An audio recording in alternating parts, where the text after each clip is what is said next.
lentil which is washed, red beans, salt, turmeric, mustard oil, and half of the crushed garlic, 3 cups of hot water.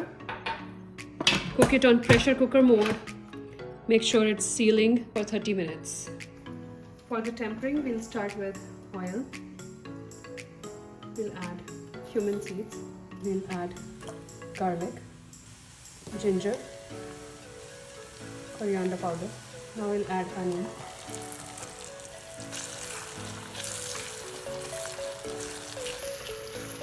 You can see the onions have reduced and have become more translucent. Mix the tomato. Add Dal Makhani masala, some garam masala to it. Now we'll turn off the heat and put this masala into our dal.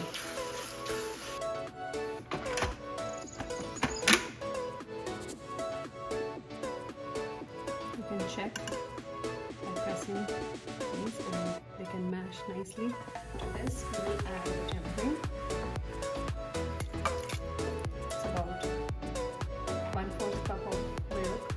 Give it a mix and you need to boil this again until you get the desired consistency.